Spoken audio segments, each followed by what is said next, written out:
Hello guys, and welcome back to What If Deku Had Whitebeard's Powers, the second to last part of this wonderful series. And I just want to say it's been fun going further into the My Hero series. Probably thought I'd never get to it, but I did. And the next part will be the last, so enjoy this one, because this is the most action-packed one you're gonna get, honestly, because this is when like the war begins. Like, this is it.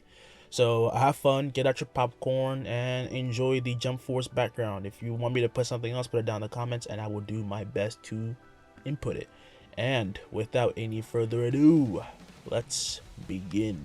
We last began with Dabi attacking Haws and Endeavour while they are in their awakened state, but Miruko drops in and makes him retreat, with Dabi promising to meet the hero Endeavour once again. After this, a few days after he is discharged, NG Todoroki goes home and finds his kids waiting for him, while Natsuo leaves, not being able to stand Endeavour. Fuyumi, Todoroki stay though, and Todoroki says he's essentially willing to give NG Todoroki another chance, aka Endeavour another chance, and the next day, 1A fight against 1B in an all-out battle, and also everyone notices that Deku had a growth spurt, like a big one, and after the exchange, the classes will meet up and talk and hang out and just have some fun. And then we saw Redestro and his plans brewing up before then going back to 1A, more specifically the main trio, you know, the Bakugou, Deku, and Todoroki, and they stopped the gang of villains parading through town using a certain device from the black market. All Might was driving them about. He helps people evacuate before the hero Slide and Go comes in and takes care of the rest. A time skip that brings us to 1A having a Christmas gathering where Eri comes as well, and the trio agree to go to Endeavour. We also get to see a little sneak peek of Shigaraki's ever-revolving group having already taken over the Liberation Army, and he prepares to have Ujiko give him one last gift in exchange for something that he's going to give him. Part of this was witnessed through the eyes of Hawks, and after Christmas, Deku goes sees his mom, who then actually took him to a quick doctor and finds out that he will be growing a lot more until he turns 17. After that, the kids go to meet their parents, and the other kids go meet their parents as well, before then going back to their internships. And the trio are picked up and end up having to beat a villain with Endeavour. And then Hawks finds them, and they talk a bit, and Endeavour is given a Revolutionary Army book by Hawks. And he also finds out later that this book is also encrypted with a message for him while Deku, Todoroki, and Bakugou talk to his psychics. After they get dressed and told by the hero to get dressed, the three will then tell him what they hope to accomplish. And Deku wants to control his Rio, Bakugou wants to learn what's holding him back, and Todoroki tells Endeavour that he wants his own path. And Endeavour acknowledges this and brings them out to the field to teach them about rescue, evacuation, and battle. The first thing that he gave them, like the first assignment, was to simply try and keep up with them, and Deku was the first to do so as he uses a new move, and he doesn't simply jump, he glides through the sky while propelling himself forward with shockwaves.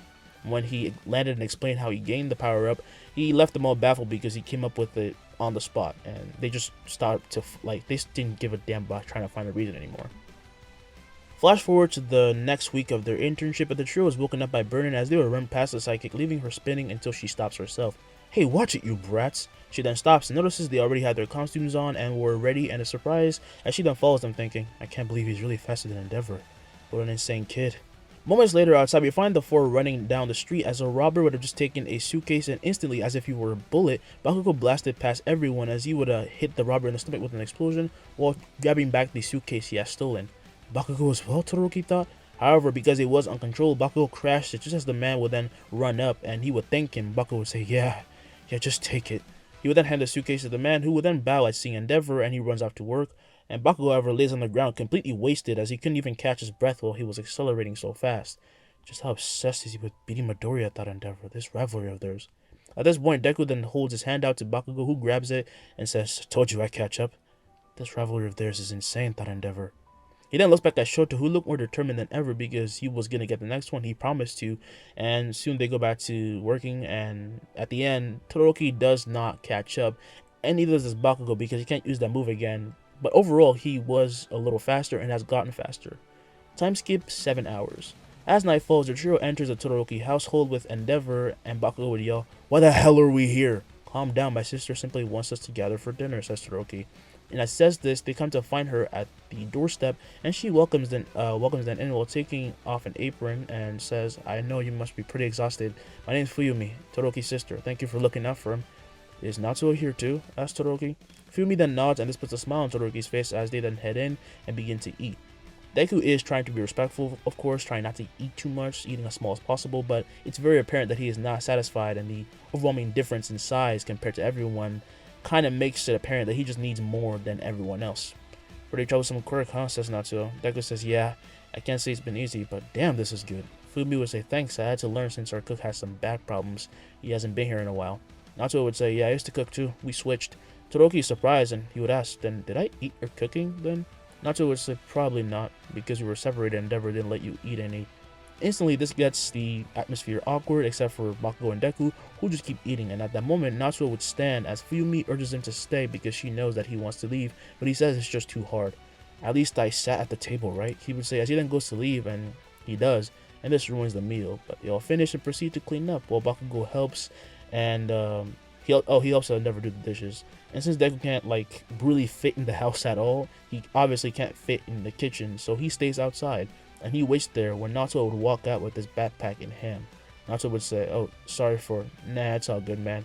Frankly speaking, it's none of my business. I only know because Todoroki was trying to beat me. Natsuo tilts his head and Deku would say, oh, sports festival. You declared to beat me and stuff. Told me about your family history. Pretty messed up stuff.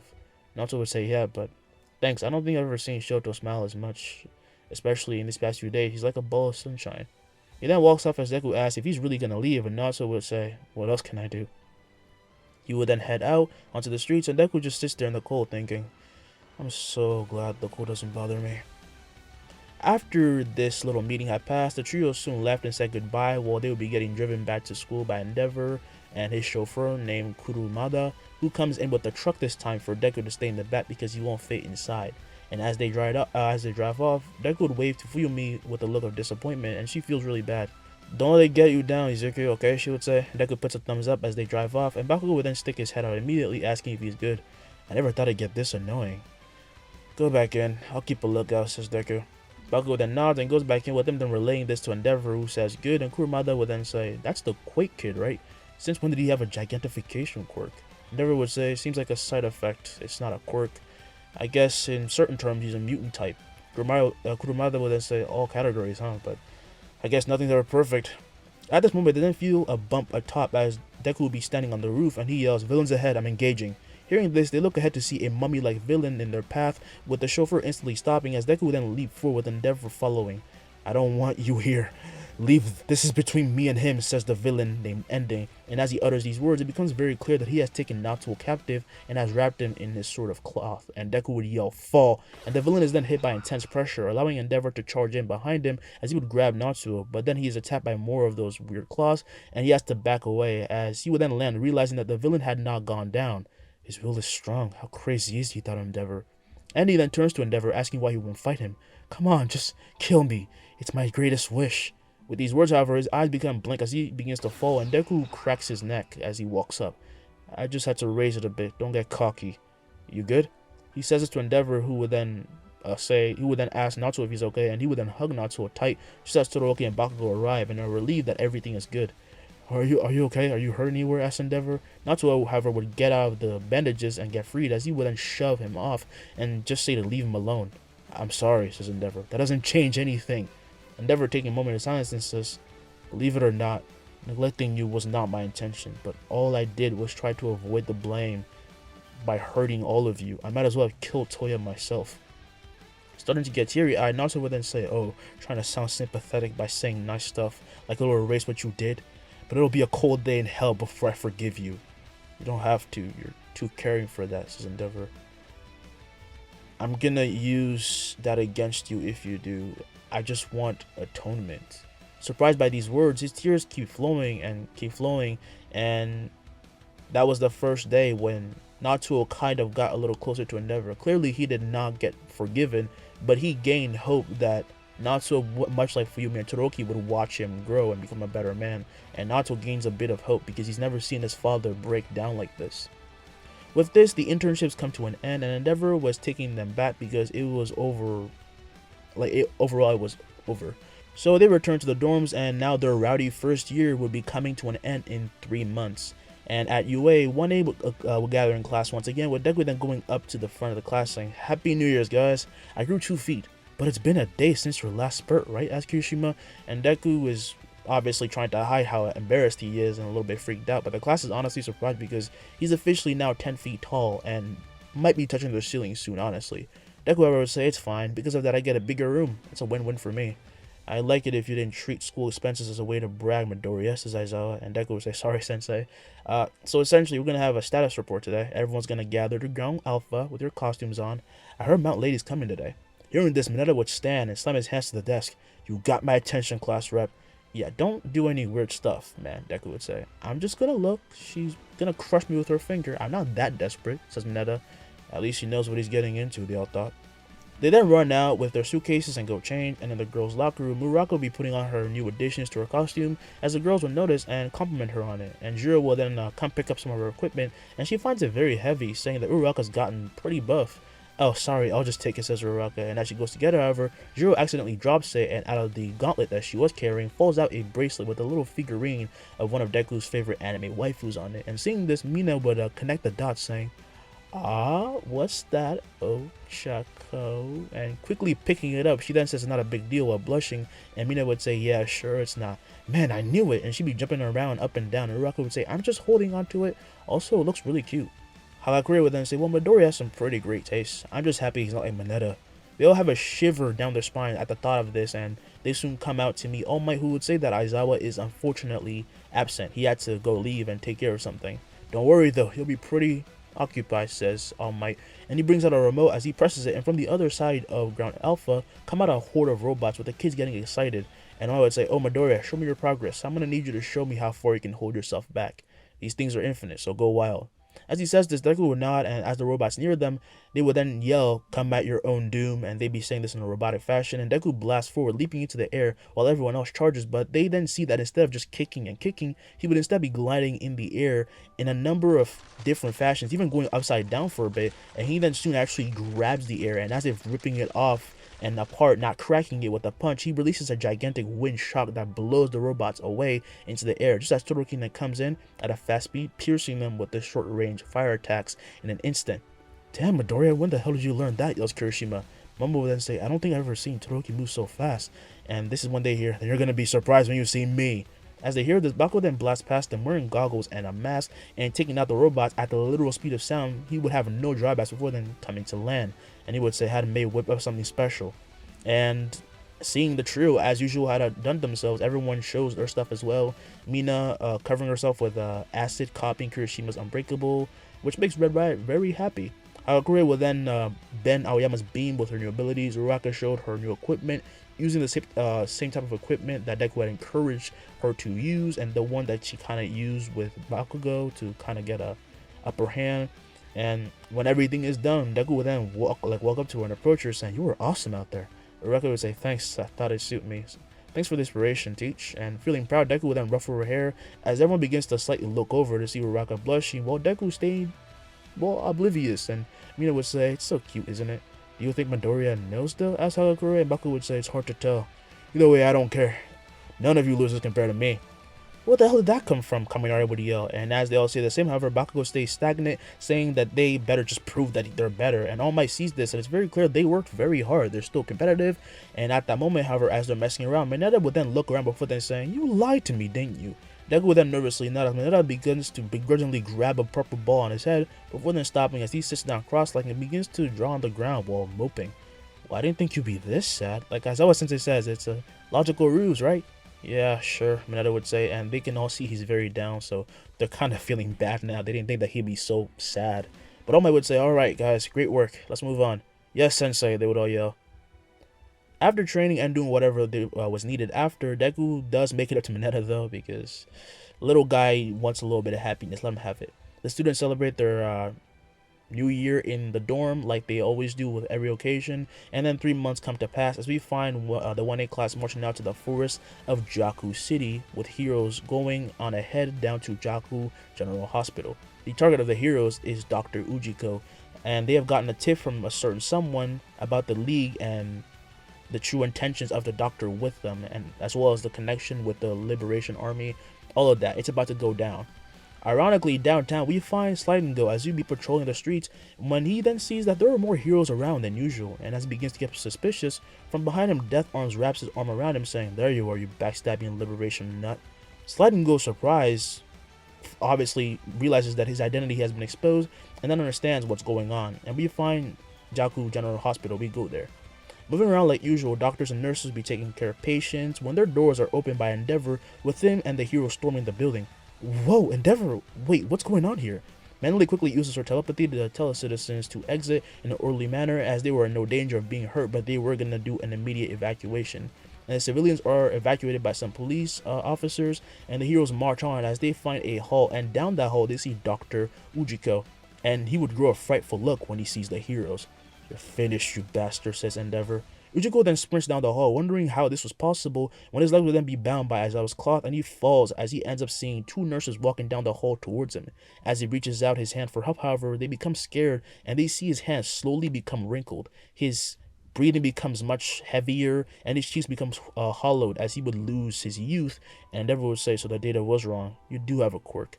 Currently, Aizawa's quirk is canceling this, of course, but the heroes then tell the other nurses to leave him be because he's a suspicious guy, and that's very apparent to them now. And President Mike will then walk up to the doctor, grabbing him by the collar. "Why? Why did you do that? Why would you do that to my friend? You could apply everything you knew to proper care, but no." However, the doctor's look of fear then breaks, showing a wide smile, just as Endeavour then hears from the comms that Miruko is on her way to the morgue and was facing an army of Nomus that were just released. And from the side of the hall that Endeavour and the heroes were, burst out a horde of Nomus, surprising them, and they were of different varieties, having different mutant features, such as drills for arms, which then actually pierces the doctor, who begins to melt, much to their surprise. "Oh, so organisms replicated by twice this quirk aren't affected. Alright then, good to know." And he actually shows that he was never affected by Aizawa's quirk to begin with, and his younger appearance comes back before he's then melted to nothing, but he was just a clone. Elsewhere, the real Ujiko will be down in his lab as he'd be looking at Shigaraki, who was still in the middle of his procedure. "Hello, Johnny," Ujiko would say, as he would then look to a small Nomu who he had named this, and he tells it to warp him and Shigaraki out of here. And as he's doing all of this, on the other side, his lab is busted into by Miruko, and she enters, beating up Nomus out of her way, and she would land, and then she leaps once again, kicking down an entire wall, and she sees Ujiko holding down some of his precious vials. But then the doctor's face turns to that of horror, and Miruko would say, "You're the real one, huh?" But this look of fear wasn't towards Miruko. It was because he saw that all the rubble and everything that she had kicked was ricocheting into the tubes containing his latest Nomus and just experiments and his creations. His lab is soon left destroyed. "How dare you," he would say, as Miruko then lands, and she would inform everyone that she had found the real Ujiko and his lab. Instantly, she goes to attack, but then Ujiko gets scared, just as the Nomu that he was holding, the little Johnny, would then jump in the way of her kick, turning into a misshapen version of the doctor and halting her attack as it is then blown to smithereens. And as it was, the remaining high-end Nomus in the lab would attack her simultaneously, launching into her and hitting her to the ceiling and getting her stuck in wires intersected in the lab. And Ujiko had pulled out a remote from his coat, releasing these Nomus, and he would then say, "Yes, my precious high-ends, destroy her." "Hero, it's one of them. We can go wild. It's been so long, so let's kill them all." Twisting and contorting, these Nomus would be talking as if they had only been able to talk for the first time ever. They were like newborns, yet so powerful. And Miruko at this moment would then hang her head out from the wires, regaining balance as she would then be bleeding from her head, but she sees Ujiko running away and says, "We're not done yet. Get back here." As she says this, just outside the lab, we find the hero Crust about to run into the lab since he was the closest one and got the message, but then out of nowhere, from one of the many rooms leading to the lab, a Nomu would then pop out of one. "I don't know what rank, but it's definitely you, isn't it? You're Crust," says the Nomu. Crust, while surprised to see a talking Nomu, says, "You're quite astute. Yes, it is me." Meanwhile, at one of the other bases of the Liberation Army, the heroes would charge in while Cementos rips the base in half using his quirk as his face would fill with rage and he sends everything tumbling. As they rush in, Kaminari would look worried because they need his quirk to use for a specific kind of villain within the group of people they're about to face. And up ahead, Edgeshot leads the attack as he would say, "Don't let any of them escape. They're well trained and ready to give their lives up." And as the heroes run, Midnight will then notice Kaminari's worry and run over, telling him to not get overwhelmed. "This is your stage, kid. We need you." "Well, yeah, but this is a lot, he would say. "In these moments, you need to focus on what's most important to you. Can you do that for me?" Hearing this, he stops and looks back through the forest and sees Jiro, as she would say, "You got this, ChargeBolt." And this is the first time she had called him his hero name, not just calling him Jemiway as a joke. And hearing this, he hears the crackle of lightning as a huge attack is sent towards them from one of the Liberation Army members. But holding out his hand, Kaminari would gather it all to him, saving everyone. "You're not touching anybody as long as I stand here," he would say. "We match pretty well," the quirk user would say, as he would then say, "but how long can you last?" The fight then truly begins, with some of the heroes entering the subterranean parts of the base, with Tokoyami exploding with Dark Shadow, and he would just be barreling down, as he would say, Ragnarok. And being enveloped in complete darkness, he rampages through the entire building until he is stopped by a fully healed Redestro, who covers himself with stress, only to be blown away despite his efforts. Tokoyami is much stronger in this version. He wouldn't have done that in the manga. And Tokoyami would land down as he notices a giant far off in the corner. This would be Gigantomachia, as Tokoyami would say, "It's huge."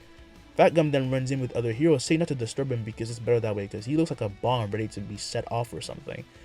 And we then cut to Hawks. He's also in the base, and he finds his wings being lit ablaze by Dabi before he's then blown into another room, being only able to protect himself with a single feather blade. And he would say, How could you kill twice? How could you? That face is not the face of someone who's lost a friend." A smiling Dabi will then say, "It's not on purpose. Seeing as I got my tear ducts cut out and all, I can't cry, and him and I had held the same dream, so of course I'm sad. So sad." But he'd be smiling while saying this, and he would then go to blast Hawks with fire when he's then knocked away by Tokoyami, who would then say, "Sir, are you good?" We then go back to Jaku Hospital meanwhile, and we find Miruko still fighting, having lost one arm and losing a lot of strength, but she's not landing hits anymore at all. And realizing this, with a smile, she blasts past the Nomus, who chase while trying to injure her, but she kicks some debris into their way and goes on ahead. Quickly, she then finds Ujiko, but more importantly, Shigaraki in his tube, while Ujiko was still trying to complete him. And Miruko would say, "You're at your end," and she goes to kick, only for her raised leg to then be pierced by a Nomu from behind, and she winces in immense pain.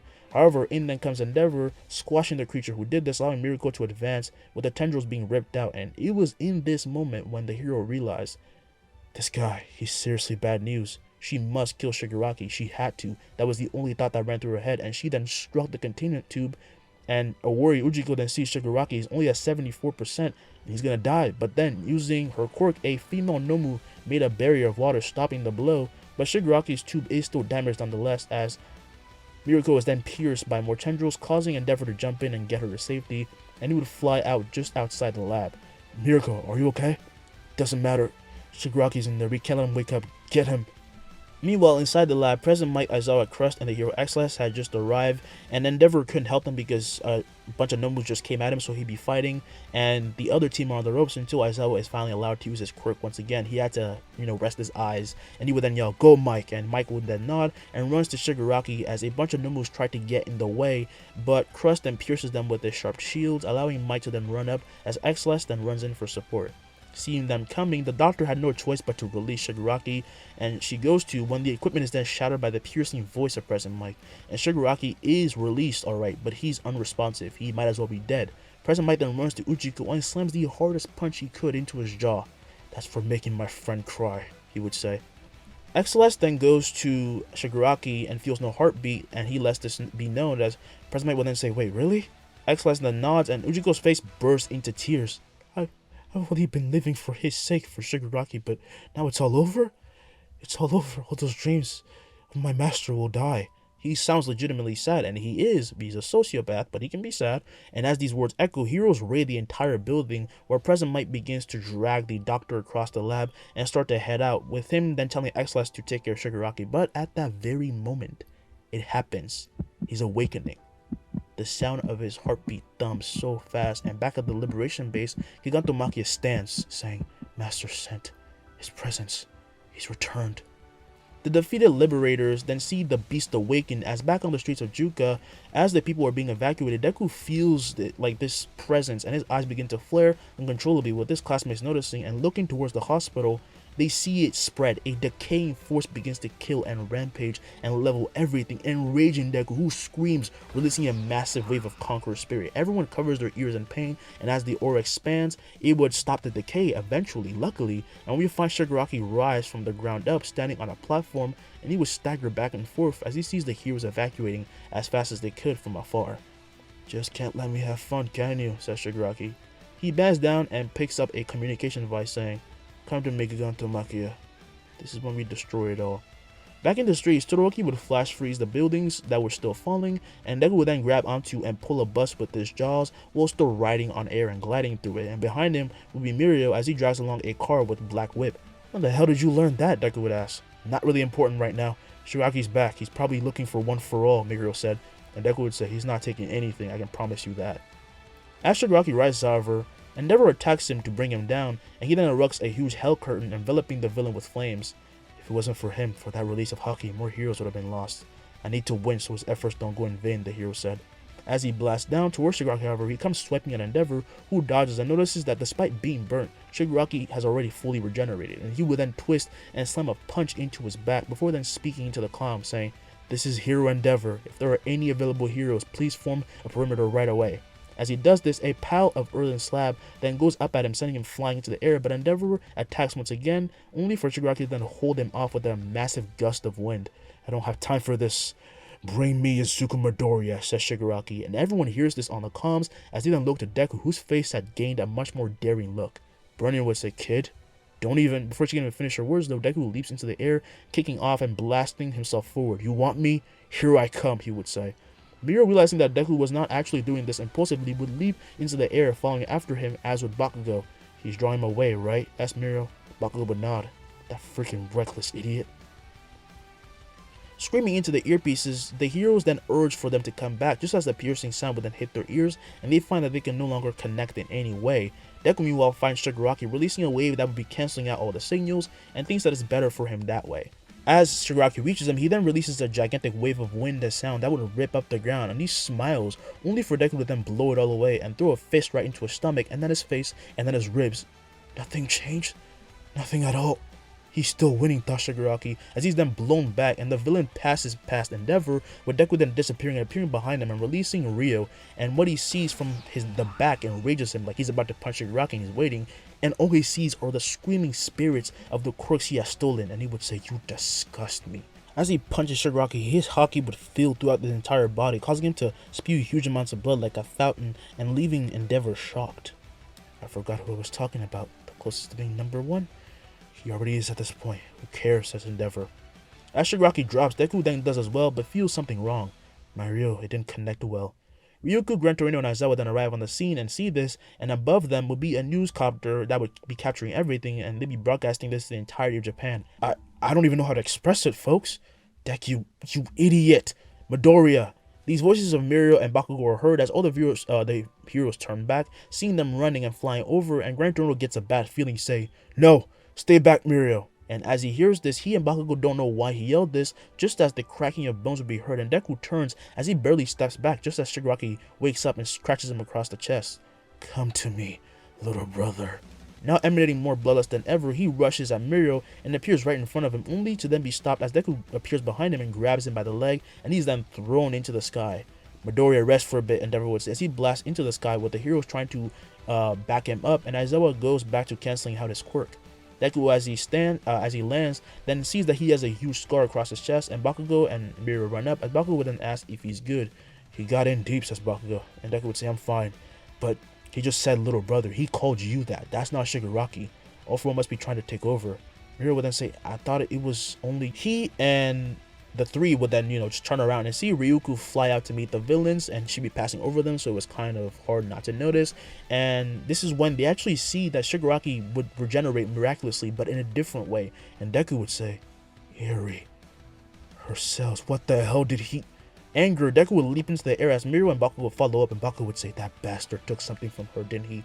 That thing that Ujuko wanted, that was one of the last things left from Erie's, cells and all of that stuff." And as the boys clench their teeth and their fists, they keep rising as Ryuko would then be falling down after being hit by Shigaraki, and they instantly all link hands, with Deku then kicking and cracking through the air while launching them up even faster, and Miruko would then phase all of them through Ryuko until they reach Shigaraki, and he would smile wildly, only to be hit by the blunt force of Deku's quake, and then Bakugou's explosion, and then just Miruko's smash, and then they all appear behind him in a flash, and yet Shigaraki turns with a smile regardless, releasing a gigantic gust of wind, which is then blown away by Deku, whose eyes then gleam red, Seeing Shigaraki tumbling towards the ground, he would then lunge after him, as he would then pull back his fist and throw a jaw at Shigaraki, who was about to touch the ground and level everything. He didn't want him to do that, and he's then pulled back to Deku, who slams a real punch into his stomach again. And as his body begins to literally be ripped apart, he'd be thinking, I'm still incomplete, aren't I? But that's why you should fear me, he would yell, and releasing metallic tendrils from his back, he goes to stab Deku, who would then destroy them with Haki before he's then kicked into the air. And as he would go into the air, Deku would then appear behind him and slam another real punch into his back, and he would then hold on to him and just punch him again and throw him, and he does so again. He just keeps like punching, grabbing him, and throwing him. He does this to a point where he creates a domain of Haki, like a little sphere, suppressing the villain, and he'll be getting hit all over as Shigaraki would cough up and just be beaten in a loop, filling the sky with red. Special move, Black Rush, Deku would say. And as the heroes watch shocked, they see Deku overwhelm Shigaraki, and it doesn't even feel real, as Grand Touro would say, none of this may not have been the outcome we expected, but everything should be fine. Meanwhile, we find a raging Gigantomachia running through the city of Syro as copters cover the event of absolute horror, and the people wash back home, and this only got worse as they watched. And interns and some heroes have already evacuated those in that city and are doing the same for those in the suburbs of Jaku as fast as possible. In trying to do so, Neji and Ida reach the main battlefield and actually find everything over, with Shigaraki already being out cold on the ground as Deku would stand over his body. Ida then comes to a stop, as does Neji, with the Turbo hero then taking off his mask, as he would say, Midoriya. And Deku, hearing this, then turns and sees Ida as he would smile, and he runs to him, leaving Ida relieved to see his friend, but he would ask if he was okay, because when Deku got closer, he noticed a huge scar. How you been, says Deku. Me? Worry about yourself, said Ida. And Neji would say, you shouldn't be moving around right now. Nah, what we need to worry about is that big guy coming over. As the other heroes restrain Shigaraki, Endeavour says that he agrees. Midoriya, are you sure you can continue, he would ask. Are you kidding me? Even against him, I wasn't going all out. Controlling quakes is something I can't exactly do constantly, so this is perfect for me. As he cracks his neck, he walks out, and the ground begins to shake and shake until a roar is heard, with the behemoth Gigantomachia making himself known. And he would yell, my master! What have you done to my master? I beat him into a pulp, you overgrown bastard! And with a scream, he imposes his will to the highest degree as a wave of Haki releases, turning from blood red to an even bloodier color, freezing the giant and the villains atop him. But the giant then runs anyway, pushing past it, and Deku launches himself towards him, and the giant will then claw and go to rip him to shreds, only for Deku to fly through his claws, saying, go to hell. He doesn't punch and instead grabs the air as he would rip through it with his fingers, causing a gigantic explosion as the earth would be split and destroyed, leaving Gigantomachia flying, and he is hit by a massive shockwave, as well as the villains, before Deku then holds his hand out and clenches his fist, and he causes a massive crack to hit Gigantomachia from the back as he would then slam into the ground, causing an even bigger quake. However, amongst this chaos, the heroes move in, grabbing the villains who are now out cold, and Deku would say, like I said, only I can shake the world.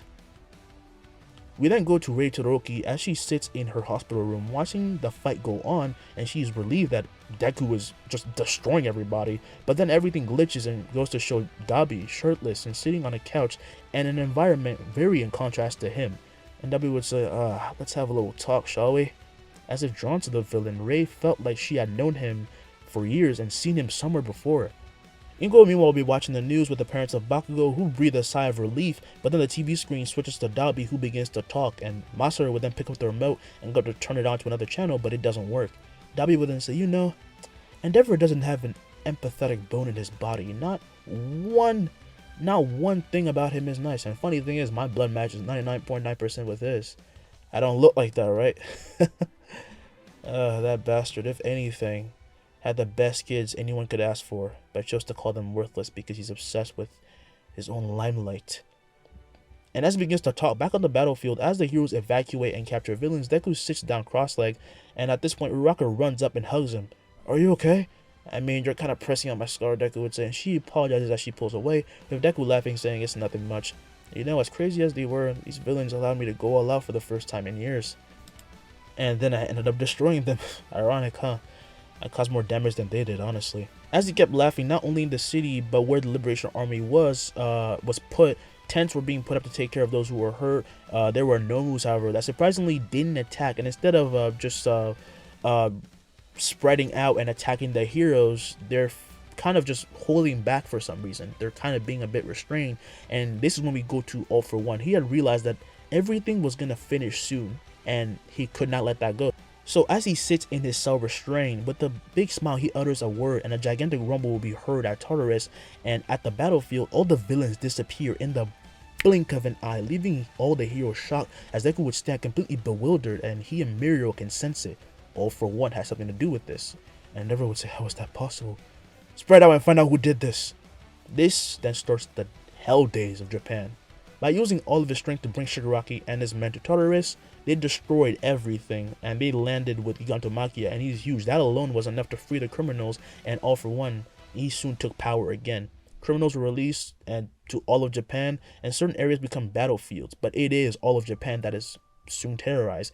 This divided people, as some saw Deku's use of powers just make him like he was becoming their icon, but they also started to doubt heroes. Since Endeavor's secrets have been released to the world by Dabi, after he learns the truth, he becomes broken to say the least, and everyone starts to just distrust him, and he becomes a former shell of himself, and he had to see Toya return from the grave, plotting his revenge against him.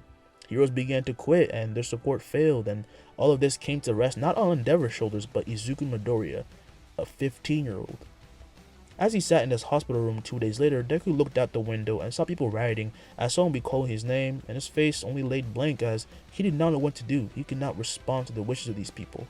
As he stared out the window in a daze, from outside his room would be watching Bakugou, Miruko, and the entirety of Class 1A who didn't know how to approach him. Who told them? Bakugou would ask. I never thought there'd be a day when we lost Miss Midnight, but he needed to know, says Kirishima. I'm not blaming you, says Bakugou. Don't feel like it's your fault. And that bastard, his habit, he has a thing with trying to shoulder everything on his own. It's annoying. Todoroki himself was stuck in a sort of daze when he then heard a voice, and they all do as they turn to see his mother, Fuyumi, and Natsuo. Oh, it's nice to meet you, Miss Todoroki, Mama would say as she bows and everyone in the class says hi, but she would say, please don't, you're still recovering, right? Ray would then turn and take a look at Deku before then asking if NG looked anything similar right now, and Todoroki says, yes, maybe worse. Then I think it's time we had a talk, as a family, says Ray. It's been a long time coming. But we will end this part here. Welcome to the end of the video. I hope I delivered. I did say this was going to be awesome. I think I delivered a little bit.